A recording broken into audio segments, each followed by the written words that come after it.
Sveiki, mano brangieji, šiandien vėl rubrika mėnesio taroskopas pagal zodiako ženklus ir mėnesio taroskopas gruodžiui. Kaip visada aš pradedu nuo avino, paeiliui einu kiekvieną zodiako ženklą, turiu prieš save 4 taro kortų kalades ir dabar apžvelgsime pagrindinius avinų laukiančius įvykius gruodžio mėnesį.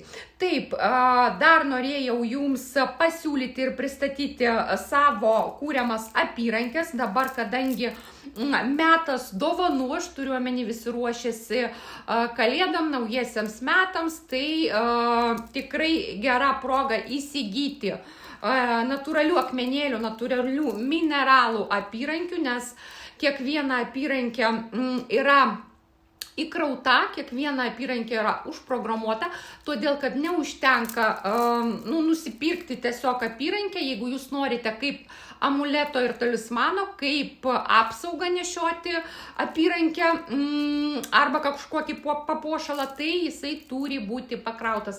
Tai žinoma, aš aktyvuoju iš pradžių 4 stichijom, paskui aš jas įkraunu, užprogramuoju maldomis, užkalbėjimais ir užprogramuota kiekviena apyrankė yra sėkmei ir apsaugai nuo išorinio negatyvaus poveikio, kad, sakykime taip, kažkokios negatyvios energijos, mažiau jūs pasiektų ir apyrankės reikėtų nešioti ant kairės rankos, jeigu jūs norite, kad jinai jūs saugotų dar priedo nuo kažkokių tai negatyvių energijų.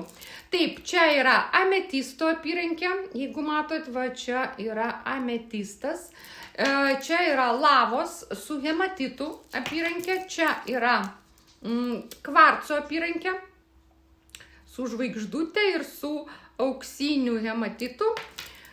Taip, čia yra ametistas, irgi toks labai geros kokybės ametistas. Taip, čia yra opalas ir rožinis kvarcas. Labai tokia švelni apyrankė, nuostabi, man jinai tiesiog, nesinori jos paleisti iš rankų. Ir čia yra dūminis kvarcas, irgi su hematitu. Taip, tai jeigu domina, apyrankių kaina 30 eurų, čia yra standartinė kaina, beveik visom apyrankiam, už ritualą, kurį aš atlieku, ezoterinį darbą, tam tikrą suveriant apyrankės. Taip, gerai, pradedam avinas, pradedam nuo kvailio kaladės.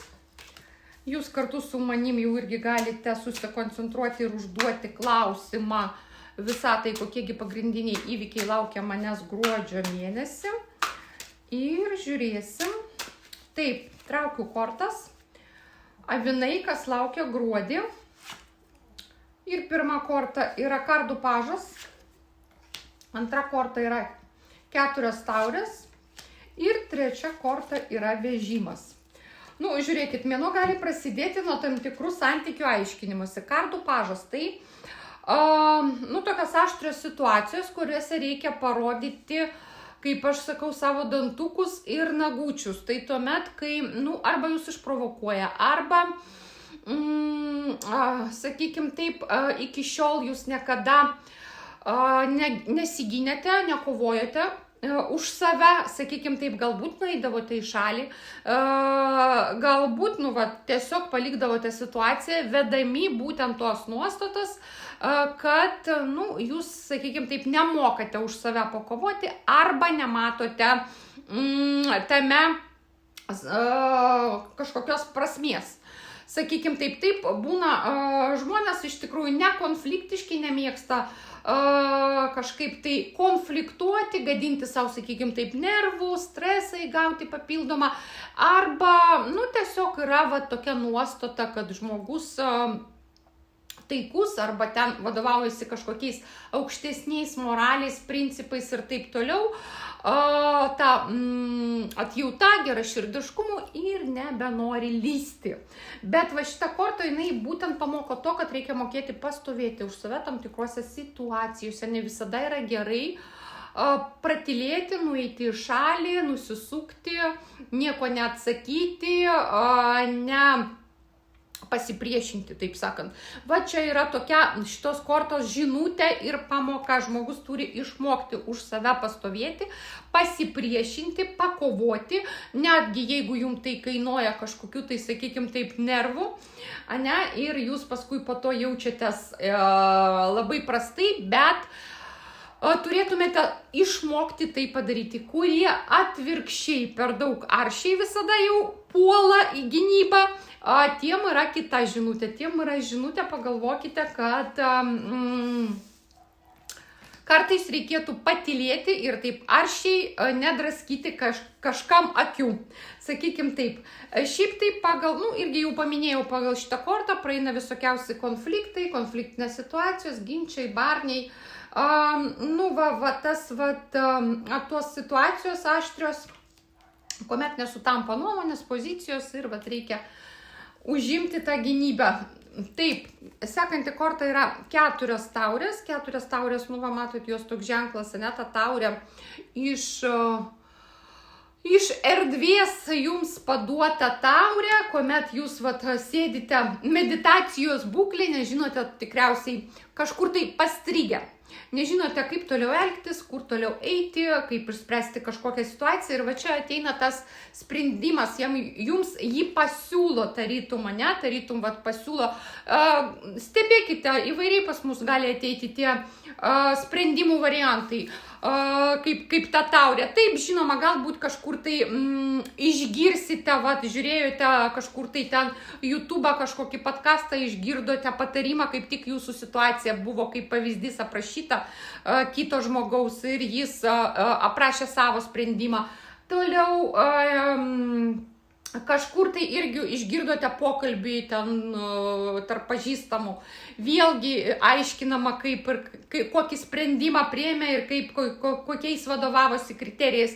Tai va čia būtent apie tai. Kažkoks tai šansas išsivaduoti iš tos jūsų užstrigusios situacijos, iš to pastrigimo, kuriam jūs esate ir svarstote ir galvojate ar nežinote, kaip rasti išeitį. Tai čia yra korta apie tai.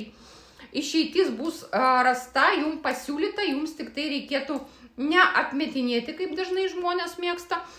Man ir tas netinka, ir šitas netinka, ir toks būdas netinka, ir anoks netinka. Tuomet, čia jūsų pasirinkimas sėdėti tuomet tame strigime ir nedaryti nieko. Sprendimai bet kuriuo atveju visada yra ir bent jau netgi keli sprendimo variantai. Kad jie jums netinkami, tai tik tai jūsų riboti įsitikinimai, jūsų protas, kuris priprato mąstyti vienokiu ar kitokiu būdu, o nenorite išeiti iš tų savo rėmų ir pažvelgti iš kito šono, kitų kampų.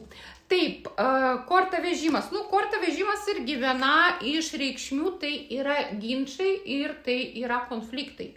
Kaip ir kardų pažas, kuris jums sako, kad reikės į tą konfliktą jums įsivelti, kad ir kaip jūs galbūt nenorėtumėte, tai ir vežimas irgi dažnai apie konfliktinės situacijas. Tai viena iš reikšmių, bet žinoma, jos tokia teigiama reikšmė, tai yra pergalė. Tai yra pergalė ir nugalėjimas. Tai tuomet, jeigu jums teks įsivelti į tą konfliktą, užimti tą gynybinę poziciją, apie kurią aš kalbėjau, kad jums kortos patarimas žinutė tai padaryti, tai jūs išeisite iš situacijos kaip nugalėtojas. Taipogi pagal vežimą praeina dažnai transporto priemonės, aš turiu omeny, galite svarstyti apie transporto priemonės įsigijimą, keitimą ir taip toliau. Dar viena reikšmė irgi dažnai būna kelionės, kažkokios turistinės kelionės. Aš turiu omeny, poilsinės, kažkur tai išvažiavimas į kitą šalį pailsėti.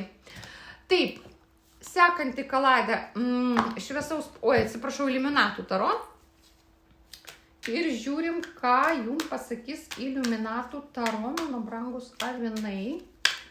Rašykite ir komentuokite, kaip jums prasigruojo lapkritis, kas pas jūs išsipildė, kiek procentų, ar buvo kažkokie tai įvykiai, kurie atitiko, apie kuriuos aš pasakojau. Labai įdomu sužinoti, galite ir čia komentuoti, TikTok'e ir YouTube'e. Nebūtinai rašyti man asmeniškai, labai smagu irgi viešą komentarą pasiskaityti, tuo labiau, kad jie kažkiek taip padeda čia socialiniuose tinkluose, nu, tą video paviešinti, taip sakant, komentarai, laikai, tai dėl to jie reikalingi. Taip, ištraukiau irgi 3 kortas, 8 taurės, 10 taurių ir 2 kardai. Nu, va čia 2 prieštaringos kortos man taip iškrito labai įdomi, 8 taurės ir 10 taurių. Viena stipriai neigiama, kita stipriai teigiama. Tai, sakykime, tai pliusas ant minusą, ką duoda mum. Taip, čia 8 taurės, tai tuomet, kai jums įgryso, sakykime taip, kažkokia tai situacija ir jūs jau norite iš juos išsivaduoti labai stipriai. O išsivadavimą matote tokį vienintelį būdą, kaip išeiti iš juos. Arba šitą kortą vėlgi jums duoda žinutę, kad jau kažkokiu tai kompromisų, atsiribojimo, laukimo, kad savaime viskas praeis, susitvarkys, jau nebeįmanoma. Reikia ryžtingo veiksmo, reikia pačiam išeiti. Jeigu jūs, sakykime taip, laukiate, o mes žmonės dažnai taip darome, dažnai, iki paskutiniųjų laukiame, kad čia savaime viskas susitvarkys, kažkokiom tai jėgom ar kažkokiais tai būdais, arba kitas žmogus vietoj jūsų priims sprendimą tą lemtingą ir išeis, ane? Tai va čia yra korta apie tai, kad tikriausiai jums patiems teks tai padaryti. Niekas neišsispręs, susitvarkys ir niekas už jūsų sprendimo nepriims. Jeigu jums įgryso kažkas, tai jeigu jūs jau pavargote, jeigu jūs daug laukiate ir visokiausių bandėte metodų ir būtų pataisyti situaciją, bet vis tiek jinai ta pati ir jinai velkas ir tęsiasi, tai vienintelis būdas ją išspręsti, tai išeiti iš jos drąsiai ir ryžtingai. Tai po tuomet jūsų laukia 10 taurių. Laimė, meilė, džiaugsmas, laimingas gyvenimas, tai visos tokios euforiškos emocijos, tai tuomet, kai žmogus džiaugiasi tą harmoniją vidinę, žinoma harmoniją ir to vidinių džiaugsmų, nes kas yra pats vertingiausias jausmas, tai kada mūsų džiaugsmas generuojamas iš vidaus, kuomet jis nepriklauso nuo nieko, nors čia yra laimingos šeimos korta, buvimas kartu, ne, žmonės turi gražų namą, ten gražų sodą ir visi kartu džiaugiasi savo sukurtą erdvę, savo sukurtą šeimą, bet tokia gilesnė prasmė šitos kortos reikšmė. Tai tuomet, kai jūs sukūrėte tą laimę iš vidaus, nepriklausomai nuo šitų visų čia pavaizduotų aplinkybių, nepriklausomai nuo to, turite jūs gražius namus ar ne, gyvenate jūs kažkur tai gražioj vietoje ar ne, turite jūs pilną šeimą ar ne, bet vis tiek jūs nusprendžiate, kad gyventi toj laimėj, harmonijai, džiaugsme ir rasti iš vidaus šitą jausmą sugeneruoti ir tuomet jisai ir ateina ir tik tuomet galite pasijusti laimingi. Taip, 2 kardai. 2 kardai, matot, vidury mėnesio tikriausiai jums vėl reikės priiminėti sprendimą, čia yra vėl savotiška kryžkelė. Tai turbūt visgi tie ginčai jūsų kažkokie tai santykių aiškinimasis, tas būtinumas save atstovėti savo interesus, tai vis tiek tai prasigruos taip, kad jūs atsidursite kryžkeliai. Ir apie tai aš jau šnekėjau, kad sprendimą reikės priiminėti, tai niekur nuo to neišsisuksite. 2 kardai, jos yra tokia žinutė, kad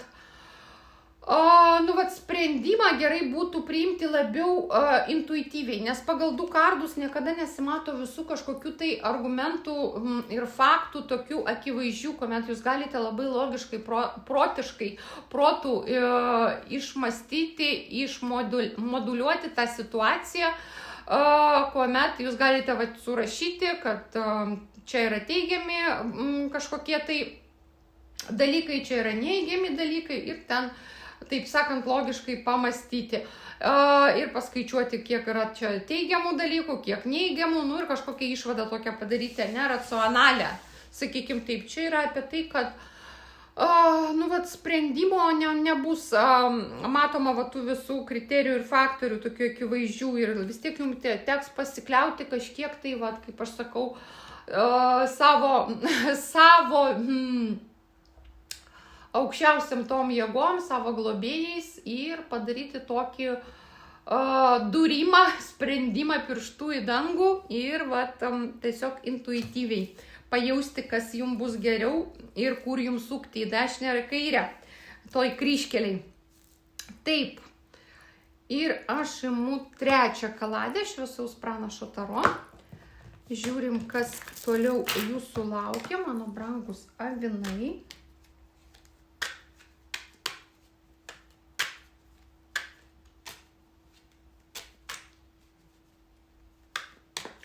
Taip, traukiu kortas, avinai, gruodis, korta 3 pentakliai, korta žvaigždė ir korta 6 pentakliai. Labai geras derinys, labai nuostabus. 3 pentakliai, tai noras mokytis kažko tai naujo, tai noras tobulėti, tai noras įgauti naujų žinių, noras tobulinti savo turimus įgūdžius, galbūt kažkur tai savo profesijai norėsite patobulėti ir užsirašysite vėl kažkokius ten kvalifikacijos kelimo kursus, kažkokį, vėlgi ten kažkokius tai seminarus ir visą kitą, kur jūs galėsite patobulinti save, savo įgūdį, savo profesionalumą. Jeigu ne, tai vėlgi galbūt rasite, ką norite daryti, kur mokytis, ką pastudijuoti, kokių įgyti įgūdžių ir nueisite ir pradėsite tai daryti. Taip, 3 pentakliai, dar gali būti visokiausi popieriniai dokumentiniai reikalai, būtinumas kažką tai pasirašyti. Kažkokią derybinę sutartį, aš nežinau, galbūt kažką tai pasirašinėsit, vėl kažkokią sutartį, darbo sutartį, partnerystės, aš nežinau, ką ten dar galima, galbūt imsite vėlgi kažkokius tai ten leasingus, kreditus, dar kažką, būtinumas kažkaip išnagrinėti tuos dokumentus ir būtinumas dokumentaliai kažką tai forminti. Taip, sekanti korta žvaigždė, tai, čia tiesiog yra tokia sėkmė iš aukščiau, tai kuomet žvaigždės jums palankios, žvaigždės dabar jums šviečia ryškiai ta laimės žvaigždė, dabar pasirodo jūsų žvaigždynė, ir jūs jau čia žmogus tiesiog ant virvutės laiko tą žvaigždę pagavęs ir nepaleidęs. Tai čia irgi jums tokia žinutė, kad pasinaudokite tikriausiai tuo momentu ir padarykite kažką tai tokio, kad būtų gera ir kitiem, ne tik jum, ne tik savo kažkokiais egoistiniais troškimais vedami, bet kuomet žvaigždės palankios, galima ir kitiem teikti kažkokią džiaugsmą, kažkokią laimę, kažkur tai pasidalinti tą sėkmę ir su kitais. Tada galbūt ta žvaigždė ant virvutės tikrai nuo jūsų niekur nepabėgs. Čia yra visos viltis, kurios turėtų išsipildyti. Čia yra apie jūsų norų, troškimų įgyvendinimą, apie tai, kad kažkoks tai svajonė, noras gali būti gruodžio antroj pusėje įgyvendintas, o galbūt jūs darysite, taip sakant, visą inventorizaciją savo metų, jau gruodžio mėnesį visus tuos rezultatus kažkokius ir suprasite, kad galbūt net to nesuvokėte, kad kažkokį labai didelį pokytį padarėt ir gavote, kažkas tai išsipildė tokio, žinoma, kad čia gali, kalbu aš ne apie materialius dalykus, kad jūs ten mašiną nupirkote ar būtą, bet kažką tai padarėte tokio viduje pokytį arba kažkam tai globaliai, kad jūs jau galite kažkokią vieną savo svajonę arba išbraukti ir padėti pliusiuką ties tą svajonę, kad jinai išsipildė. Taip, ir korta 6 pentakliai. 6 pentakliai tai irgi tokia pinigų korta labai gera, tai galbūt jūs gausite kažkokį piniginį atlygį, labai neblogą finansinį atlygį, kuomet, sakykime taip, jūsų finansinės padėties pagerėjimas. Galbūt kažkas tai jums gražins jūsų pinigus, galbūt palaikys jūsų artimieji, tėvai, giminės ir jums irgi kažkokią sugalvos dovaną padėti jūsų svajonės išsipildyme, gyvendinime, o galbūt čia tiesiog finansiškai irgi pagal jūsų jau darbo rezultatus tiesiog gausite tai, ko nusipelnėte. Va, pagaliau ten turėjote kažkokią veiklą, kaip pavyzdys, buvo tam tikros ribotos pajamos ir pagaliau bus proveržis ir jau gausite 2-3 kart daugiau už savo tą veiklą ir jinai pagaliau jau sužydės, taip sakant. Taip, ir aš imu paskutinę kaladę, auksinio meno taro. Ir žiūrim, ką jums parodys auksinio meno taro, mano brangus avinai, kai pasibaigs jūsų gruodis. Gruodis, avinai. Taip, korta 3 taurės, korta 5 lazdos ir korta 4 kardai. Taip, 3 taurės kažkokia tai šventė, kažkur tai matyt savo pergalę atšvesite kažkokioj geroj kompanijai, savo draugų kompanijai, savo šeimos kompanijai, giminių kompanijai. Tai yra šventė, tai yra šventimas. Arba jūs sudalyvausite kažkur tai šventėj. Ką žinau, galbūt čia jau gruodį, ne, tos pačios kalėdos gali būti, gal čia nebūtinai kažkokie ten gimtadieniai, jubiliejai ten ir taip toliau. Gal čia tiesiog pasisėdėjimas, geras pasibuvimas artimųjų rate. Taip, tik tai vėlgi yra korta, kad tas pasibuvimas, 5 lazdos, tai apie tai, kad gali tas pasibuvimas geroj kompanijoje pasibaigti kažkokiu tai konfliktų ir santykių aiškinimasi. Va, matot, žmonės konkuruoja, tarpusavio varžasi ir jie jau su tom lazdom, jie jau kovoja. Tai yra jau netaikus kažkoks tai netaiki diskusija, o čia jau žmonės jau nusiteikia, taip sakant, išmušti, vos ne per prievartą įrodyti, kad aš teisus. Tai va čia pagalvokite irgi, ar reikia jums gadinti kažkokias tą šventę, nuotaiką, pasisėdėjimą, pasibuvimą, vėlgi kažkokių tai konfliktų. Galbūt geriau būtų pabūti tuo taikos, kaip ten sakoma, tas taikos žmogus, kuris visus taikiai kažkaip tai tą situaciją sureguliuos. Ir paskutinė korta yra 4 kardai, o 4 kardai tai yra apie, matot, čia tokia stagnacija, biškis sąstingis, galbūt tai gruodžio pabaigoje ir natūraliai išeis, nes vis tikriausiai daug kas galbūt kokią paims ten, aš nežinau, keletą dienų tom visom šventėm. Ir dėl to gaunasi visa natūrali tokia stagnacija, nes jeigu buvo kažkokia veikla, vis tiek reikės kažkurį laiką pristabdyti, nedaryti ten kažkokių tai galbūt ten užsakymų ir taip toliau, jeigu jūs atliekate paslaugas, natūraliai šiek tiek pristabdysite. Ir čia tokia korta dar ligos.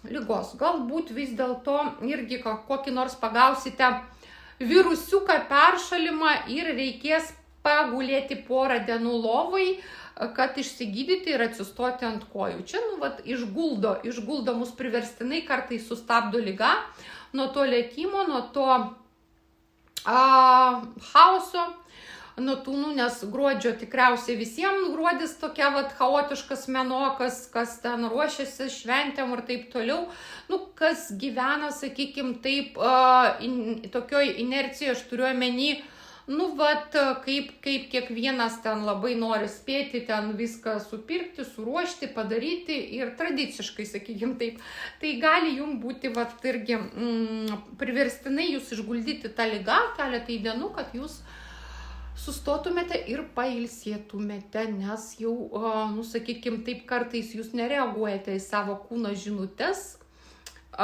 kurios jau būna taip įkyriai jums dun, tai ten suskaudėjo, tai čia, kol irgi neįvyksta kažkas tai tokio, kur jau jūs priverstinai turite atsigulti, ten 2-3 dienas pagulėti lovai. Taip, tai tiek būtų mano brangus avinai, kas norėtų asmeninės prognozės, rašykite arba čia, TikTok'e, arba visur nurodyti mano elektroninis paštas, Facebook paskyra, rašykite ten, asmeninę prognozę darau būtent jums iš jūsų nuotraukos ir gimimo datos metams į priekį, irgi apžvelgiu visus pagrindinius įvykius iš asmeninio gyvenimo, darbo, sveikatos, finansų, grėsmių, pasižiūriu, ar metai sėkmingi ir ko reikėtų vengti. Tai tiek būtų, mano brangieji, sėkmės.